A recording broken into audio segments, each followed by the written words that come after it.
Hey, the Essential Beings. This is your host, Natasha Lunt, and welcome back to the Essential Beings podcast. I just want to get on here and talk to you guys today. If you are new here, welcome. And if you are a returning viewer, thank you as well. I love you guys. Dedicate this to my future husband, kids, and grands.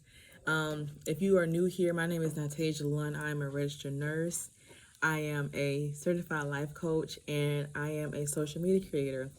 And on my channel, you can find topics about Bible, about life, and of course about nursing. Okay, so today's topic is going to be a nursing topic. It's going to be about strokes. Okay, I do want to say here, also check out my Anchor podcast. There you can find like information there too about nursing topics. If you're just one that likes to listen, I know some guys and some women like to listen, so feel free to do so.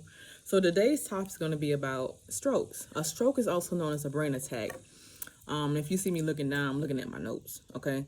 But strokes is so very common. I've noticed that many people who have strokes, I've seen it a lot of times in the elderly.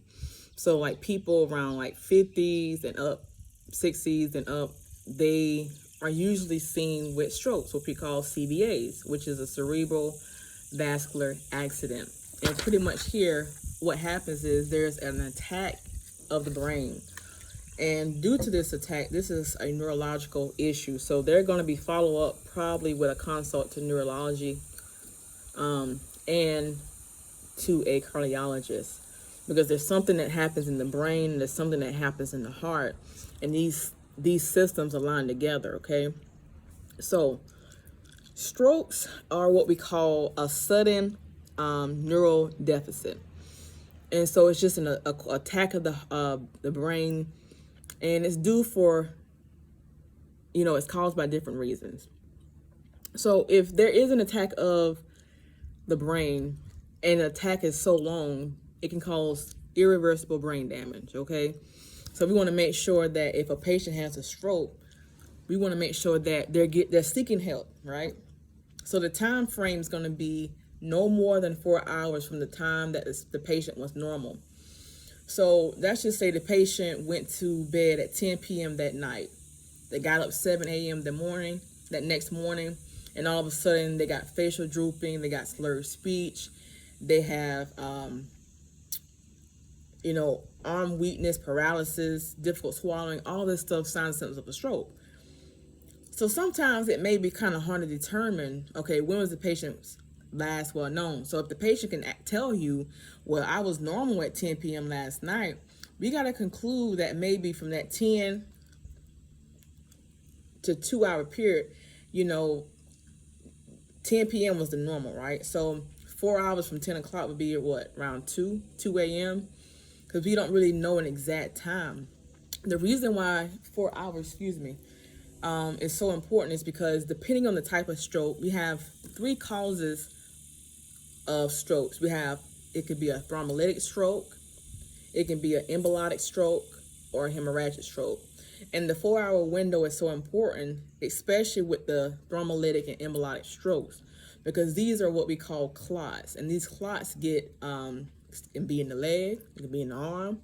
And what happens is the clot, which is the embolus, breaks off, becomes a thrombus, which is a traveling clot. It travels to the heart, causes a heart attack, travels to the brain, causes a stroke.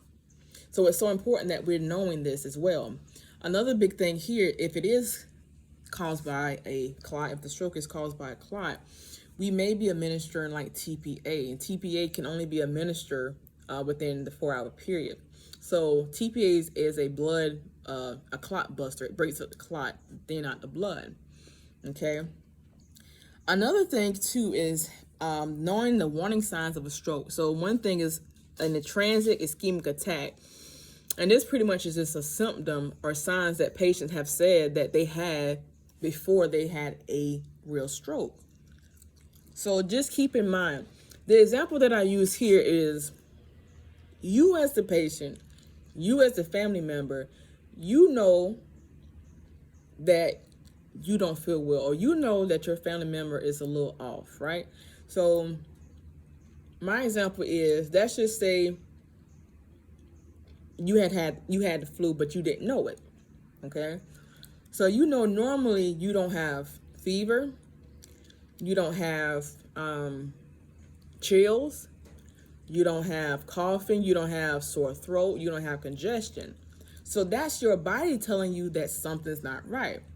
The same effect goes with a person who has a stroke. They know that their face is not normally drooping. They know that they're not normally paralyzed. They know, even though there's some diseases that can cause paralysis. But as far as stroke goes, you know that you don't normally have slurred speech or difficult talking. So you know something is not right. Know your body. Know what's normal for you and what's not normal for you, right? So if the patient was to come in with a stroke and they had a thrombus or embolic stroke, so I want you guys to write this down. A thrombus or a thrombolytic stroke is what we call a travel clot. So remember, T in thrombus means travel clot, right? And embolus is another term that just means clot, right? We're just saying clot, we're talking about an embolus. So what happens here is the embolus or the clot breaks off and causes a traveling clot. So a thrombus is pretty much an embolus that broke off and begins to travel. So I got my embolus here, my clot. The thrombus is pretty much of the embolus breaking off and beginning to travel away. That's a thrombus, okay? So with these types of clots, if there is a specialized provider can do it, they'll do an endarterectomy, which they remove the clot, right? Some places are not specialized to do it, and I say that because facilities that I work, they don't have a specialized provider. They have to airlift them off to someone who is specialized to do so. So that's another thing too. They may have to be airlifted to a facility to do the endarterectomy. Okay.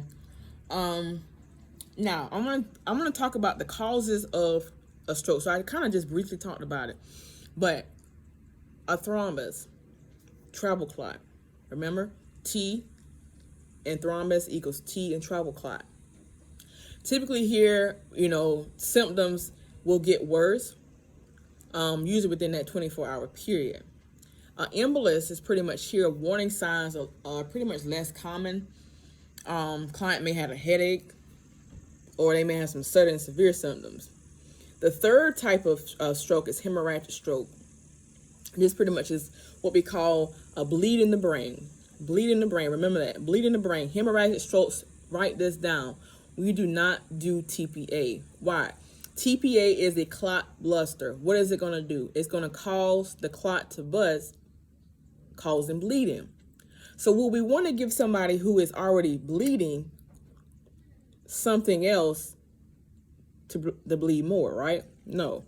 So I also want you guys to write this down because it's very important. So remember, thrombus and embolus equals anticoagulation, which means we're going to give something to thin the blood, whether it be TPA, whether it be Lovenox. Typically, I see Lovenox given like 80 mgs, depending on the patient's like BMI. The normal Lovenox order is like 40 mgs. I've seen them do heparin drips. You must have two nurses with the heparin drips to either titrate or anything with the heparin drips. And even warfarin. But the common things I see is Lovenox sub-Q, and we see a lot of heparin drips being given to break the clot up. I do want to keep in mind, too, we always think that, okay, we say clots, but we got to think, too, other ways to prevent clots. We got to think about like DVTs, deep vein thrombosis. What is this? This is where we have a thrombus or a traveling clot, which started off from an embolus in the leg, in the arm. And now that clot in the leg and the arm becomes a travel clot and begins to travel to the heart. It begins to travel to the brain. It causes the strokes or the brain attacks. It causes the heart attacks because of that clot.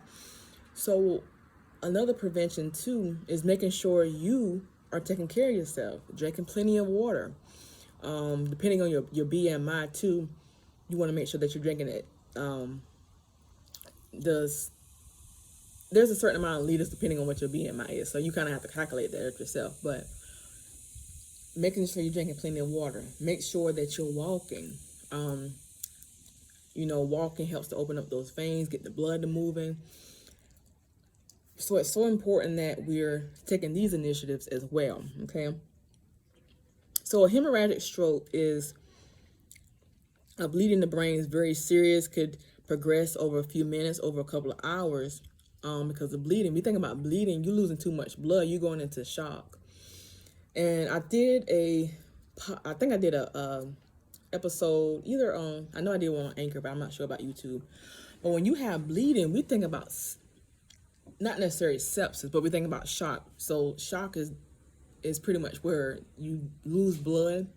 Remember, your blood is so important because blood carries oxygen. So if you don't have enough oxygen getting to that heart, to the lungs, to the kidneys, it will become ischemic. It will die, right? So it's so important that we make sure that we're walking, we're exercising, we are not eating these fatty foods. A lot of these fatty foods are causing or can cause some of these symptoms or some of these diagnoses. I'm going to put a link in the description as well for the American Heart Association and the American Diabetes Association, because you got to be willing to eat healthy. You got to be willing to change your lifestyle. I'm just going to go off and use an example on me. So a couple years ago, I always have my little follow-up appointments with my providers, as you all should. And I wasn't at my weight limit where I need to be. And in my mindset back then was, I can eat what I want, I can do what I want, and it's not going to bother me. And so these providers would tell me, you need to be eating healthy. You need to watch your sugar. You need to, just be exercising more. And I'm like, who these people think they is? And this is what I said, but it was out of ignorance, right? But now I know, to limit my sugar intake. Now I understand the importance of eating healthy. Now I understand the importance of, I can eat fried foods, but I can cook it with healthy oils. I can avoid my canola oils. I can eat more olive oils or like grapeseed oils or sesame seed oils. I can stay away from more potatoes and fried foods, potatoes, and do some kind of healthier potatoes. Instead of me getting white potatoes, I can get red skin potatoes, So it's just different habits that I picked up along the years that I already knew, but I did not put it into action. I didn't implement the action, okay? So I want to teach you guys and help you guys, because for one thing is I see so many people come in with CVAs or strokes that it ain't even funny. Some of these people, their symptoms, they get better. Some of them, it don't. Okay, so I just want to help you guys to prevent you guys, because life is how you make it. If you live your life how you want to live it, and you will pay the consequences, or you live a healthy lifestyle and you live a life that's much longer and with longevity, right? Okay, so risk factors, these are so important. Risk factors. The way I keep looking around, y'all keep seeing these cute little dog in these cars. So all right, so let me get on topic. So risk factors, these are things that you need to know, so please write these down. So one of the main things here, atherosclerosis. Remember I just talked about earlier about your foods, your grease, that heavy food. So you may want a fried chicken, and all that heavy stuff that grease gets in your lungs. It clogs up your lungs, your vessels, and it decreases the blood flow. The analogy that I use with that is, you got a cup of lemonade and you got a cup of ice cream with a straw. So you got a cup of lemonade with a straw, a cup of ice cream with a straw. The cup of lemonade with the straw, you're able to suck the lemonade up freely. No issues. But the ice cream, you have a little bit more resistance. It's a little tougher to suck through. That's how the blood is. That's how your body functions. It's your veins or your vessels. If they don't get the blood flow through, it's going to cause stagnant blood, which causes the clot, right? It causes the clot formation because the blood is just, you think about all this, but let's just say you have let's just say let's just say this is your vessel here, right? This is your vessel, and the blood goes through. Okay, so as you begin to eat these fatty food, it becomes hard and hard. It becomes stenotic and begins to tighten up. So now the blood can't go through.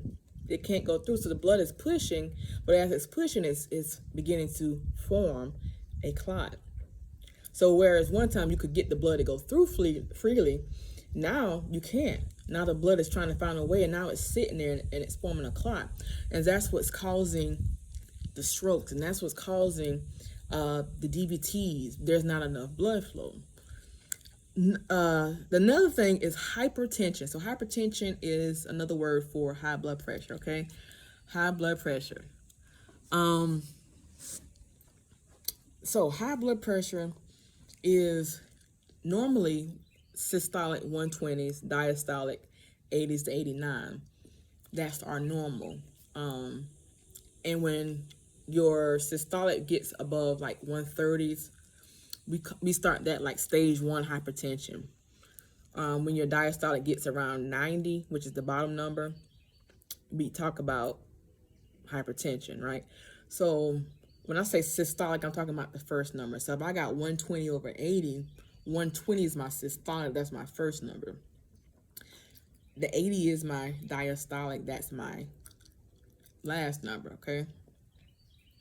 When we also think about blood pressures, we're thinking about how well controlled the blood pressure is. You gotta realize, most patients in here, the hospital, because they're not controlling their blood pressure. So when they come in the hospital, right, they coming in here with blood pressures like 200s over 100. They coming in the hospital with blood pressures like 190s and systolics like 180s, 190s, 200s. Why? They are not managing their blood pressure. They're not even checking their blood pressure. They're not even taking their medications. Most of them don't even care. So it's so important that you're taking the initiative to care, so you can take care of your life and live a healthy lifestyle. Because you got to think about it like this: the effects that you done or did when you were younger, all right? Let's just say you smoked since you were like 12 years of age. So now when you get like 50, 70 years old, most people in here, they have COPD. They got all these types of lung disease because they smoked so many years, and now it's actually catching up to their bodies, right? So the habits that you live when you're young will affect you when you're old. So you want to start eating healthy now. You want to start living the life now, so when you get old or older, you're able to have longevity. You want to see your kids grow up. You want to see your grands grow up. But you can't do that if you're not eating healthy. You can't do that if you're not taking the initiative to understand it and to educate yourself on how to eat healthy, okay? Excuse me, y'all. Let me fix this.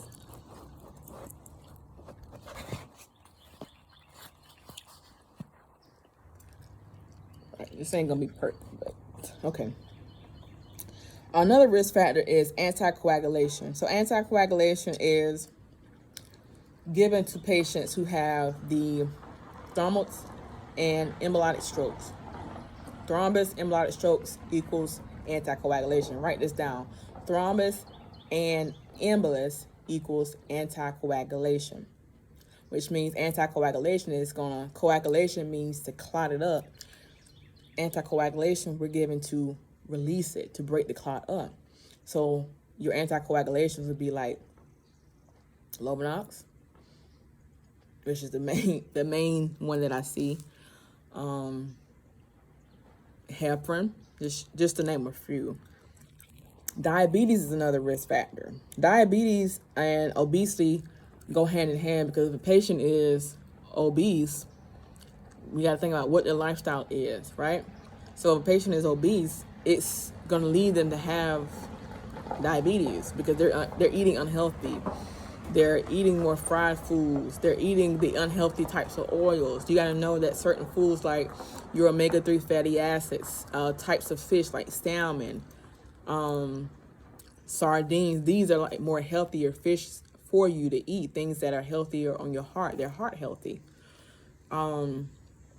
just different types of oils that you should, not saying you can't fry food, but it's what you're frying it in. Are you frying it in canola oil or are you using olive oil?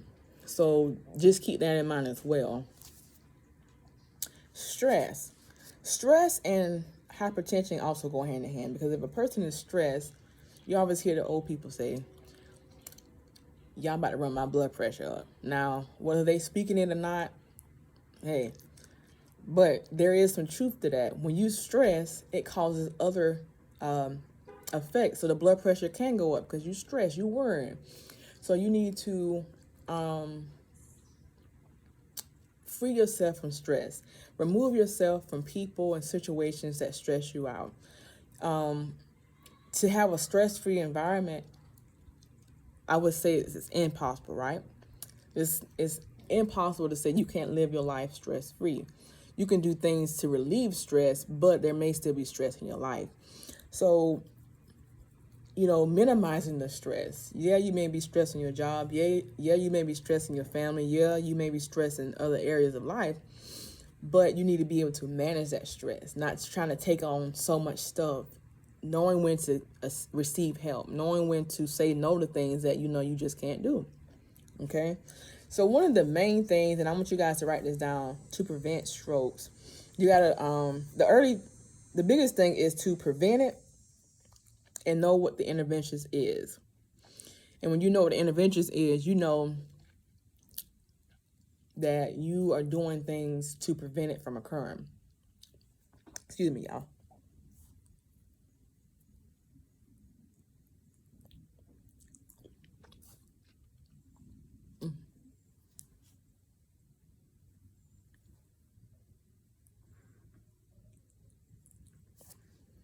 Okay. So I want you guys to write this down, highlight it, put it in bold.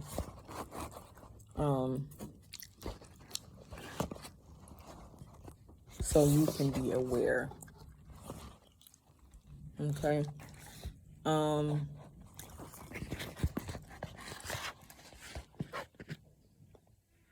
So remember the mnemonic FAST, F-A-S-T, F-A-S-T. So F stands for face. We're looking at their face, we're looking at their eyes, we're looking at their mouth. People who have stroke, they're going to have a drooping of their eye. They're going to have a drooping of their lips, where their lips might be like this. You tell them to smile, and then their lips might be covered with their teeth. You tell them to stick out their arm drifts downward. Right? And then A is for the arm drift. S is for speech. So they may not be speaking the same. They may not be being able to express things how they normally would. And then T is for time. Remember that 4-hour period is so important. Y'all, these gnats out here, they crazy. Okay. Depending on the side of the brain. So they might have stroke on the left side of the brain or a stroke on the right side of the brain. If the stroke is on the left side of the brain, right, that means they're going to have right-sided weakness. Okay, so that means their right side is going to be paralyzed or deficient. So due to the left brain damage, these patients will have anxiety. They may have slow performance. They may have speech and language problems. And they may also have language and math impairment. The right side, so if the brain affects the right side, then they're going to have the left-sided weakness. So they're going to have paralysis on the left side. So their judgment will be impaired. They may have a slow attention span. They may even be very impulsive. And so depending on that side of the brain that's affected, that's what you will see, the signs and symptoms, okay? So some interventions that you should take in mind is airway. Airway is a big thing because these patients have difficult swallowing. Some patients may be on pureed diets with thickened liquids. Okay, so if you notice your patient is having difficult swallowing thin liquids, You're not going to give them thin liquids. You may want to crush their medicines, put it in applesauce, or put their, make their liquids thickener. Usually they have nectar thick and honey thicken. Honey thicken is a little bit thicker than the nectar. So it just kind of depends. But like I said before in another video, if your patient is asking you for something to drink and you have to put it in a 240 ml cup, you want to use 2 packs of thickeners, maybe even 3. But I noticed that 2 thickeners usually work. You don't want it too thick. But making sure that it's thickened enough. Make sure you stir it up and don't let it just sit there and dissolve. It does have to be stirred. Another intervention is make sure that we're maintaining their blood pressure. Depending on the neurologist, they'll usually maintain blood pressure systolic like 160s. Facial drooping, we want to watch out for that. Any vision changes, any dysphagia, any speech changes, right? We also want to make sure that we may be giving oxygen, so they may have difficult breathing. The key thing with aspiration or with stroke patients is aspiration. So it could be, it could cause aspiration pneumonia. It's pretty much pneumonia, symptoms of pneumonia, the chest pain. I said the pleuritic chest pain, so the chest pain on the upper right side. Decreased oxygen, difficult breathing, symptoms of pneumonia, but it's just caused by the liquid going into the lungs instead of actually going where it needs to go. And so when these patients when you're giving them fluids or food, my suggestion is make sure the patient is pulled up in the bed first, and then make sure that you pull, you raise their head of bed.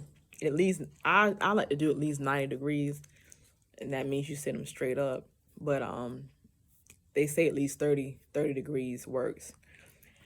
But you also want to make sure that these patients are on anticoagulants, any antiplatelets, any antihypertensives. And we want another thing too is education. We got to educate the patient. Your blood pressure is too high. If your patient's coming in with the blood pressure 200s, or your patient's coming in with blood pressures like 150s, 170s, 180s, that's too high. So you, as the nurse or the provider, you have the duty to educate your patients on how to prevent that. Some patients don't even know what a high blood pressure is. Some patients don't know what to eat. Some patients don't know, blood pressure can cause strokes. They don't know these types of things. So you, as the nurse, you gotta be able to educate them on what it is that they need to do to prevent it. Okay, so telling them, if you have a high blood pressure, take your blood pressure medicines. Check your blood pressure regularly. Check your blood pressure before you give blood pressure medicine. That's a big one, right? Because we don't want to give blood pressure medicines to somebody who has a very low blood pressure. When I say low blood pressure, I'm talking about like systolics are like 101 teens, maybe like 105, 106, depending on how many blood pressure medicines they got. It could really drop them. So we want to be careful about that, right? We want to educate them on the types of foods they should be eating, like telling them, maybe visit the American Heart Association, American Diabetes Association, the different types of foods, eating more fruits, eating healthier, exercising, staying away from fatty foods, eating more foods, cooked with olive oil versus canola oil, eating more vegetables, healthy things, vegetables, and things of that nature. And also with therapy, they're going to have PT, OT. So the difference between physical therapy and occupational therapy is physical therapy helps with the movement, the walking, and that type of stuff. The occupational therapy helps the upper body, helping them to dress their upper body, helping them to wash their upper body, helping them to wash their face, brush their teeth, things like that. So, and then the speech therapy, of course, helps their speech. The speech pathologist is the one that's going to actually evaluate their swallowing. So they all work hand in hand. Now, depending on if the patient is in a rehab facility or not, they may be in that facility for 2 weeks or more. So max is probably about 2 weeks. But it depends on how the patient is functioning, how they're doing. And it's kind of hard to say, but when these patients get discharged, they'll usually go to home health, right? They have a home health facility that they're referred to for further assistance. And like I said, it's hard to say whether or not how long they're going to be with the home health, because this is going to be an outpatient type thing. So it's going to be continual. You know, different factors come into play. Is the patient eating healthy once they're out of the hospital? Because it's different when you're in the hospital and you're in a environment where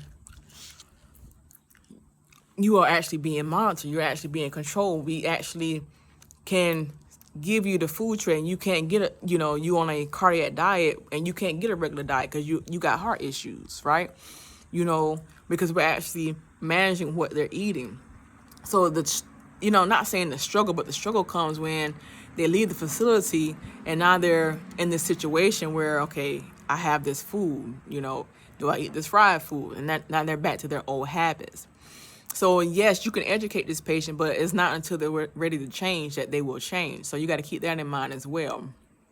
And know that it's so important that we really just take in the knowledge, because there's so much knowledge out there to receive, but some of us don't want to receive it, or some of us are not in the time frame right now to receive the information. Like we've heard the information, we know what we need to do, but we're just not doing it. That's one of the things that I see. Another thing that I see is that we don't know what we need to do, and so because of that, we're following the wrong habits. Some of it's just, I don't care, and don't tell me, okay? So I just want to get on here, talk to you guys today about how to prevent strokes. I'm trying to see if there's anything else I need to tell you guys.